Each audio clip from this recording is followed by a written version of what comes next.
Hello guys, welcome back to my channel Ayush Tordel blog থেকে তোমাদের সবাইকে অনেক অনেক স্বাগত, অভিনন্দন, শুভেচ্ছা জানিয়ে শুরু করছি আজকে আমাদের ব্লগ। আজকে ব্লগটা হচ্ছে কৃষ্ণ জন্মাষ্টমী উপলক্ষে। আয়ুষকে কৃষ্ণ সাজিয়েছি, আর কৃষ্ণ সাজানোর কারণ সেটা তোমাদের সাথে শেয়ার করব। তোমরা প্রথমেই দেখতে পেলে যে আয়ুষকে কৃষ্ণ সাজিয়েছিলাম, আর এটা এখনও কিন্তু জন্মাষ্টমী দুদিন দেরি আছে। তো তোমরা ভাবছো যে দুদিন আগে আমি কেন আয়ুষকে কৃষ্ণ সাজিয়েছিলাম। হ্যাঁ, অবশ্যই তোমাদেরকে পুরো ডিটেলসটা বলছি। আসলে হচ্ছে আয়ুষদের স্কুল থেকে বলা হয়েছিল যে ছেলে দিনকে কৃষ্ণ আর মেয়ে দিনকে রাধা সাজতে। আর কৃষ্ণ জন্মাষ্টমী যেহেতু সোমবারে পড়েছে, তাই জন্য সোমবারে স্কুল ছুটি থাকবে, তাই জন্য কৃষ্ণ জন্মাষ্টমী সেলিব্রেশনটা আমাদের আয়ুষদের স্কুলে শুক্রবারে করা হয়েছিল। তাই জন্য আয়ুষকে আমি দুদিন আগে কৃষ্ণ সাজিয়েছিলাম। আর কৃষ্ণ সাজাতে গিয়ে আমি কি ওকে কস্টিউম কি মেকআপ ব্যবহার করেছি, অবশ্যই সমস্ত কিছু তোমাদের সাথে শেয়ার করব। তার জন্য তোমাদেরকে প্রথম থেকে শেষ পর্যন্ত পুরো ভিডিওটা দেখতে হবে। আর তোমাদেরকে বলে দিই, আমি আয়ুষের জন্য আমি রেডিমেড ধুতি কিনেছি, কারণ আমি এমনি কাপড়ে ধুতি পরাতে পারি না, তার জন্য আমি রেডিমেড ধুতি কিনে নিয়েছি। আর যেই মালাটা পরাচ্ছি সেটা আয়ুষের 2 বছর ধরেই আয়ুষ কৃষ্ণ সাজছে স্কুলে। অবশ্যই স্কুলের জন্যই ওকে কৃষ্ণ সাজানোটা হচ্ছে, কেননা বাড়িতে তো সেরকম সাজানো হয় না। 2 বছর সাজিয়েছি। তোমরা যদি আমার আগে ভিডিওগুলো দেখে থাকো তাহলে অবশ্যই দেখতে পাবে। ওই হারটা, ওই পুঁথির হারটাও ছিল, আর সমস্ত কিছু কস্টিউম যা অবশ্য সব কিছু তো আমার কাছে নাই, আমি সিম্পলভাবে যেটুকুনি আছে সেটুকুনি দিয়ে আয়ুষকে সাজাচ্ছি।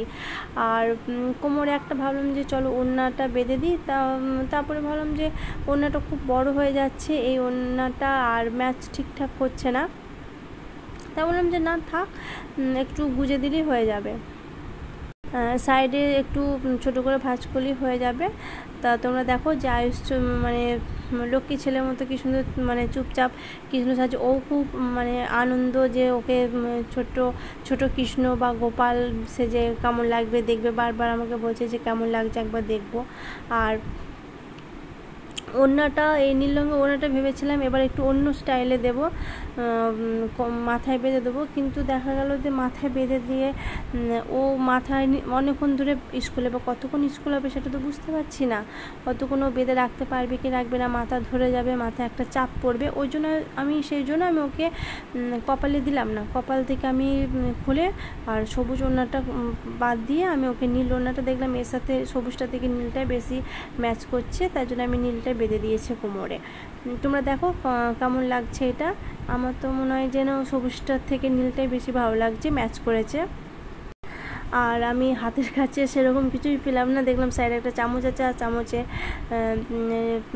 নিচের দিকটা পেছন দিকটা ছুঁচলো আছে। আর আমি আয়ুষকে এই টিপটা কুমকুমের টিপটা দিয়ে পরিয়ে দিয়েছি। কুমকুম দিয়ে টিপ পরিয়ে দিচ্ছি। তোমরা যদি মনে করো যে তোমরাও দোকান থেকে, এখানে সব দোকানেই পাওয়া যায় কুমকুমের টিপ, তাও করতে পারো।